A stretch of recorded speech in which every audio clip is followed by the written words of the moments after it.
사도행전 10장 46절에서 48절. 우리 찾으신 줄 알고요. 다 같이 우리가 한 목소리로 함께 봉독하겠습니다. 그들은 이방 사람들이 방언으로 말하는 것과 하나님을 높이 찬양하는 것을 들었기 때문이다. 그때에 베드로가 말하였다. 이 사람들도 우리와 마찬가지로 성령을 받았으니 이들에게 물로 침례를 주는 일을 누가 막을 수 있겠습니까?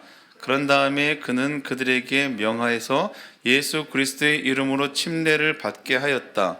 그들은 베드로에게 며칠 더 머물기를 청하였다. 아멘.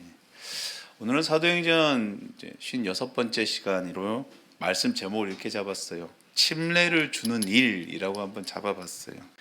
말씀이 지난주랑 살짝 후반부가 겹칩니다. 그래서요, 오늘은 그 침례에 대해서 한번 나눠 보겠습니다. 교회를 일정 기간 이렇게 다니는 분들이에요. 그분들에게는 교회에서 침례를 받게 합니다. 그러니까 여기도 대부분 다 침례를 받으셨을 거예요. 안 받으신 분은 손에 꼽을 정도일 겁니다. 어느 정도 교회를 다니신 분들은 다 교회에서 침례를 받으라 하고요. 또 침례를 받으신 분이 대부분입니다. 그래서 오늘은 침례를 받고 살아가는 사람들, 침례를 받은 사람들의 삶이 어떤지에 대해서 한번 좀 짧게 나누고 함께 좀 기도하는 시간을 가졌으면 좋겠습니다. 교회에서도 어쩌면 형식적이지만 침례라는 것에 대해서 굉장히 많이 의미를 부여합니다. 초대교회도 마찬가지였어요. 복음을 받아들이는 사람들이 생기기 시작합니다. 근데 그들에게 복음을 받아들이는 것과 별개로 예수 그리스도를 따르는 구성원들이에요. 교회 구성원이 되려면 반드시 이 세례, 이 침례, 물에 완전히 잠기는 침례 아니면 약식으로 받는 세례 의식을 거쳐야 한다고 분명히 얘기하고 있어요. 이 사도행전 2장이에요. 우리가 베드로가 성령이 임한 다음 설교를 하죠. 두려워하는 군중들에게 사도행전 2장 38절이 이렇게 베드로가 얘기합니다. 베드로가 이렇게 회개하십시오 이렇게 얘기한 다음요. 그리고 여러분 각 사람은 예수 그리스도의 이름으로 세례를 받고 이렇게 예수 그리스도의 이름으로 세례를 받고 죄 용서함을 받으십시오 이렇게 얘기해요. 그러면 성령을 선물로 받을 것입니다 이렇게 얘기하고 있어요. 이후로 복음이 전해지는 곳마다 이 침례는 그리스도인이에요. 예수 그리스도를 따르는 사람들은 반드시 치러야 할 의식으로 자리를 잡았어요. 이 침례의 출발을 우리가 알고 있습니다. 세례자 요한으로부터 시작을 했어요. 이 세례자 요한으로부터 시작한 이 세례 침례가 예수 그리스도께서 받으심으로 이제 예수를 믿는 모든 사람들이 그 신앙의 출발이에요. 그 출발이 이 침례가 되었다고 성경이 말하고 있어요. 그러면 우리가 한번 물어봅니다. 침례를 받으면 뭐가 달라집니까? 예요. 왜 교회 구성원들이에요?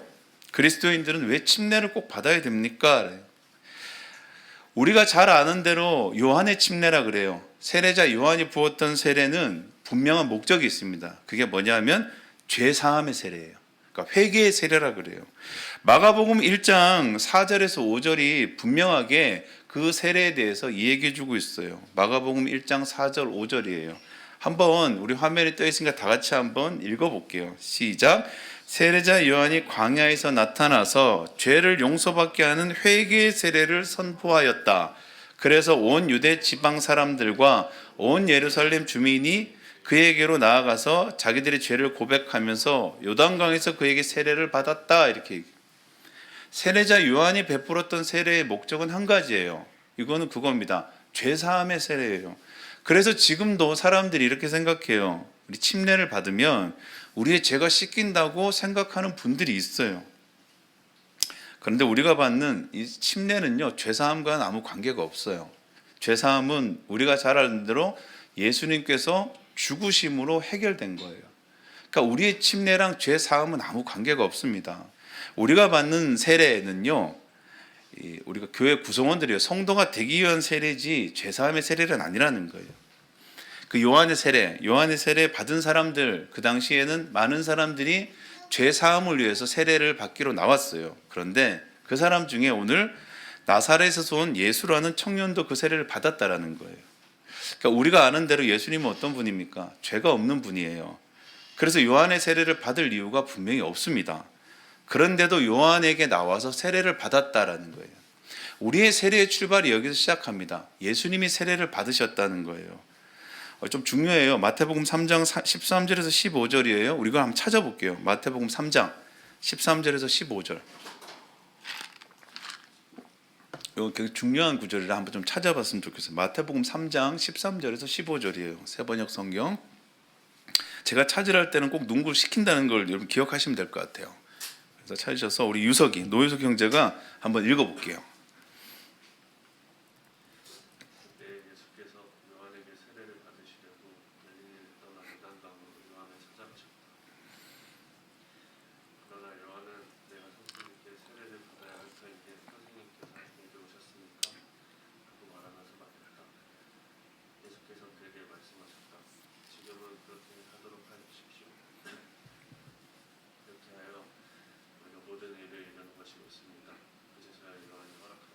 아멘.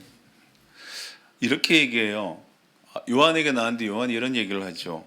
제가 선생님한테 세례를 받아야지 선생님이 어떻게 저한테 세례를 하십니까? 이렇게 얘기할 때 예수님이 굉장히 엉뚱한 얘기를 합니다. 이렇게 해서 우리가 모든 의를 이루는 게 옳습니다. 이렇게. 이것이 하나님의 의로운 일이라는 거예요. 이 세례가 오늘 이루어지는 것이 하나님의 옳은 일, 의로운 일이 이루어지는 출발이라고 얘기하는 거예요. 그러고 나서 어떤 일이 일어납니까? 하나님의 영이, 우리 성령님이 예수님께 임했고 하늘의 음성이 들리기 시작했다 그래요. 그 다음 절이에요.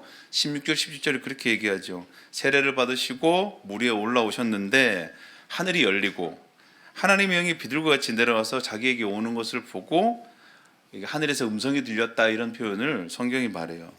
그래서 또 오해가 생기기 시작해요. 사람들이 침례를 받으면 성령을 받는다, 이런 오해를 생겨가지고요. 예전에는 침례를 받아야 성령을 받는다는 얘기들을 좀 많이 했어요. 이 구절 때문이에요. 근데 우리가 주목해야 될 거는요, 이것이 아니고 아까 우리가 함께 나눴던 거예요. 왜 예수님이 세례를 받는 것이 하나님의 의를 이루는가라는 거예요. 그렇죠? 이게 제일 중요한 말이에요. 그러니까 죄 없으신 예수님이 침례를 받았어요. 그 침례가 우리와 무슨 상관이 있는가? 이게 무슨 하나님의 의가 되는가라는 거예요. 그렇죠? 로마서 6장이에요. 로마서 6장에 이 세례에 대한 의미를 사도 바울이 굉장히 자세하게 설명해 놨어요. 로마서 6장 3절에서 6절 말씀이에요. 우리 있으니까 함께 제가 읽어볼게요. 다 같이 읽겠습니다. 시작. 세례를 받아 그리스도 예수와 하나가 된 우리는 모두 세례를 받을 때에 그와 함께 죽었다는 것을 여러분 알지 못합니까? 그러므로 우리는 세례를 통하여 그의 죽으심과 연합함으로써 그와 함께 묻혔던 것입니다. 그것은 그리스도께서 아버지의 영광으로 말미암아 죽은 사람들 가운데서 살아나신 것과 같이 우리도 또한 새 생명 안에서 살아가기 위함입니다. 우리가 그의 죽으심과 같은 죽음을 죽어서 그와 연합하는 사람이 되었으면 우리는 부활에 있어서도 또한 그와 연합하는 사람이 될 것입니다. 우리의 옛사람이 그리스도와 함께 십자가에 달려 죽은 것은 죄의 몸을 멸하여서 우리가 다시는 죄의 노예가 되지 않게 하려는 것임을 우리는 압니다. 이렇게 굉장히 어려운 얘기 같은데 이 얘기예요. 세례는 무엇이냐? 연합, 하나됨, 이렇게 설명을 해요. 성경에서요, 하나됨, 연합 이런 얘기를 굉장히 많이 사용해요. 근데 이 의미는 우리가 알아듣기 쉽게 말하면요, 묶인다라는 뜻이에요. 묶어버린다라는 뜻이에요. 그래서요, 예수님과 우리가 이제는 묶여 있습니다, 이 표현을 이렇게 장황하게 설명하는 거예요. 이제부터 예수님과 우리는 한 몸이라는 거, 묶여 있는 거예요. 예수님이 침례받은 이유, 하나님의 의를 이유는요, 이거예요. 예수님이 침례를 받음으로 어떻게 하느냐? 예수님이 우리와 묶여버리는 거예요. 죄 없는 하나님의 아들이 죄로 물든 우리와 묶였다고 생각해 보십시오. 세례자 요한에게 침례를 받은 사건이 이 사건이에요. 예수님이 우리와 묶여버린 사건. 요한으로부터 침례를 받는 그 순간부터 예수님은 어떤 분이 되느냐? 더 이상 하나님의 아들이 아닌 거예요. 그때부터는 우리와 같이 죄로 물든 인간이 되어버리는 거예요. 이 사건이 세례 사건이라는 거예요. 그래서 우리의 죄가 그분에게 묶여 있어서 그분이 십자가를 지시게 되는 사건이 일어나는 거예요. 그러니까 이게 다시 얘기하면 이거예요. 그분이 침례를 받지 않으셨다면 그분은 죽을 이유가 없다라는 거예요. 영원한 생명이에요. 생명이신 예수님이 죽음으로 묶여있는 우리와 같이 묶이신 거예요. 우리가 말하죠. 엮여버린 거예요, 우리랑. 그래서 그분이 결국 어디로 갑니까? 죽음으로 끌려가는 거예요. 바울이요, 자신의 비참한 마음을 비유할 때 이런 표현을 한번 썼어요. 로마서 7장 24절에 이런 표현이요. 나는 비참한 사람입니다. 누가 이 죽음의 몸에서 나를 건져주겠습니까? 이런 표현을 한번 쓴 적이 있어요. 죽음의 몸이라는 표현을 써요. 이게 성경적으로 여러 가지 해석은 있지만요, 저는 이 해석이 가장 좀 신빙성이 있다고 보는데, 로마의 사형 형벌 중에 죽은 시체와 산 사람을 마주보게 묶어서 이 광야에 버려버리는 사형 형벌이 있다 그래요. 그러니까 시체를 마주보고 묶어버리는 거예요. 그리고 사람의 손길이 닿지 않는 곳에 버려두는 거예요. 그러면 계속해서 시체를 마주보고 있으니 공포에 질리겠죠. 근데 사람이 금방 죽지 않아요. 왜냐하면 묶여서 몸을 움직일 수 없으니까요. 시체가 썩어가는 그 과정, 부패하는 과정을 온몸으로 체험하는 거예요. 그래서 자신의 살갗도 시체가 썩어지는 만큼 같이 썩어져 들어가는 거예요. 그래서 결국은 시체와 같이 죽음에 이르는 형벌이라 그래요. 이 표현을 사도 바울이 죽음의 몸이라는 표현을 써서 자신의 죄로 어떻게 할 수 없는 자신을 표현했다 그래요. 이게 예수님도 마찬가지인 거예요. 우리랑 묶여버린 거예요. 그래서 그분과 상관없이 그 죽음이라는 것, 우리 가운데 여전히 존재하는 그 죽음이 그분의 생명을 뺏은 거예요. 그래서 그분은 억울하게 형틀로 돌아가셨다 그러지만 한마디도 그분이 그것에 대해서 얘기하지 않으신 거예요. 왜냐하면 그분이 이제 공생애를 시작하는 그 순간 그 세례를 받음으로써 그분은 우리와 묶인 것을 인정했기 때문이에요. 그래서 그분은 그것을 받아들이고 십자가로 가셨다 그래요. 그렇지만 그 죽음이 죽음이 아니고 부활로 죽음을 이기셨, 우리가 말하는 십자가의 부활이 그곳에서 나오기 시작하고요. 그 부활, 죽음을 이기신 부활의 생명을요, 예수님을 구주로 구원의 주님으로 고백하는 모든 사람에게는 이제 생명이 되셨다 그래요. 그런데 예수님은 죽음을 이기셨는데, 우리와 묶이셔서 죽음을 이기셨는데, 이제 이 생명이 우리와 무슨 관계가 있느냐라는 거예요. 이게 바로 그 연결이, 출발이 뭐냐면 침례라는 거예요. 예수님이 요한의 침례를 받으심으로 우리와 묶이셨다면요, 우리가 이제 이 교회 공동체의 침례를 받음으로써 이 교회는, 우리는 예수님과 이제 다시 묶이기 시작하는 거예요. 이 표현을 성경이 이렇게 얘기하죠. 하나 된다, 연합한다, 우리가 거기에 동참한다, 이런 말로 설명해요. 그러니까 굉장히 무슨 표현이죠? 그냥 이렇게 좋은 표현 같아요. 연합되었습니다. 우리가 하나 되었습니다. 이 말을 정확하게 말하면요, 이젠 그분과 함께 우리가 묶여 있습니다. 예수님의 그 죽음이에요. 십자가의 죽음이 이제 내 죽음이 되는 거예요. 예수님의 모든 것이 내 것이 된다는 의미예요. 예수님의 부활이 내 생명이 되는 것. 그래서 아까 로마서 6장 읽을 때 5절이 이렇게 얘기하죠. 우리가 그와 죽으심과 우리 그의 죽임과 같은 죽음을 죽어서 그와 연합하는, 그와 묶여있는 사람이 되었으면 우리는 부활에 있어서도 또한 그와 묶여있는 사람이 될 것입니다. 이런 표현이에요. 죽음의 몸, 죄의 몸이라고 해요. 거기에 묶여있으면 예수님처럼 우리가 어떻게 됩니까? 죄의 자리에 이끌려 죄의 자리에서 머물다가 죽음으로 가는 거예요. 왜냐하면 우리가 우리 의지와 상관없이 죽음과 묶여있기 때문이에요. 죄와 묶여있기 때문에. 그런데 이제는 주님이 죄에 묶여있는 것이 아니라 예수님과 묶여있다고 말씀하시는 거예요. 그러면 그 말 뜻은 이렇게 보면 돼요. 이제 우리가 가는 길이, 우리가 갈 길이 우리의 의지와 상관없더라도 이제는 예수님한테 묶여있기 때문에 예수님이 가는 길을 우리가 갈 것이라는 뜻이에요. 구원의 참 의미지요. 침례의 출발, 구원의 삶, 구원의 출발은 이거예요. 이제 하나님의 사랑이, 그 사랑의 은혜가 그 손길이 우리를 절대 놓지 않는다라는 뜻. 이게 다시 말하면요, 우리가 예수님께 묶여 있어서 예수님의 길로 간다라는 뜻이에요. 요한복음 21장 18절에요. 베드로가 용납되고 용서받은 베드로에게 예수님이 이렇게 얘기하세요. 내가 진정으로 네게 말한다, 이렇게 얘기해요. 네가 젊어서는 스스로 띠를 띄었다는 거예요. 스스로 네가 원하는 것, 네가 좋아하는 것에 네가 그것과 묶여 있었다는 거예요. 네가 원하는 대로 묶었다는 거예요. 죄를 원했으면 죄와 네가 묶여 있었고, 쾌락을 원했으면, 성공을 원했으면 네가 그것과 함께 묶여서 그거의 이끌림을 받았을 거라는 거예요. 그래서 네가 가고 싶은 곳으로 다녔거니와, 이렇게 얘기해요. 그런데 네가 늙어서는, 나이가 많아서가 아니고요, 이제 구원받은 하나님의 온전한 제자로 되었을 때는 첫 번째는 네 팔을 벌리고 너를 묶는 거예요. 네가 바라지 않은 곳이지만 그곳으로 네가 걸어갈 것이다, 이렇게 얘기해요. 왜냐하면 이제부터 누구와 묶여있기 때문이에요? 예수님과 묶여있기 때문이에요. 그래서 이제 예수님이 가는 길로 네가 갈 것이다 이렇게 얘기해요. 참된 그리스도인이라 그래요. 하나님의 교회, 우리가 성도라고 불리는 사람들은 스스로 띠를 띠고 자신의 길을 걷지 않는다고 성경이 말해요. 그리고 예수님께 묶여서 예수님이 걸으셨던 길을 걸어가는 사람이라 그래요. 그리고 그 띠를요, 로마서 8장 38절에서 39절은 분명히 이렇게 얘기해 주고 있어요. 나는 확신합니다. 죽음도 삶도 천사들도 권세자들도 현재 일도 장래 일도 능력도 높음도 깊음도 그 밖에 어떤 피조물도 우리를 우리 주 예수 그리스도 안에 있는 하나님의 사랑에서 끊을 수 없습니다. 이렇게 얘기해요. 주님께 묶여 있는 것, 그 사랑의 띠가 결코 끊어지지 않는다라고 얘기했는 거예요. 여러분 기억하셔야 돼요. 구원을 받았다고 스스로 고백한다면요, 그 사랑으로 용서를 받았다면요, 우리는 오늘 예수님과 묶여 있는 거예요. 그것을 상징적으로 표현하는 게 뭡니까? 침례라는 거예요. 그래서 구원받은 자들, 거룩한 성도가 되는 출발의 침례를 이루는 것, 침례를 행하는 것은요, 여러분 아무 의미 여러분이 받았을 수 있어요. 그런데 그것은 이 의미예요. 그때부터 예수님과 묶여 있는 거예요. 그리고 이렇게 얘기해요.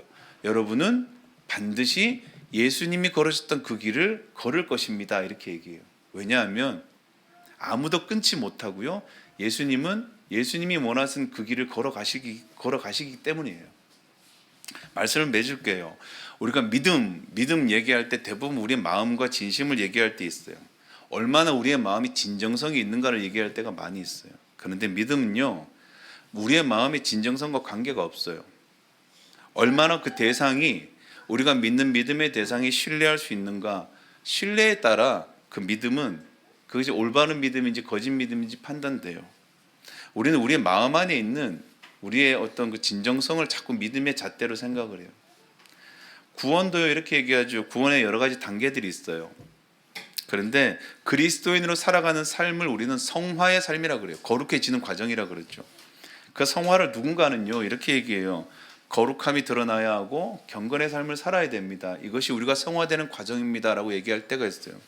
또 누군가는 순종하고 헌신하는 삶이 삶의 삶 가운데 나타나야만 우리가 성화가 됩니다라고 얘기할 때가 있어요.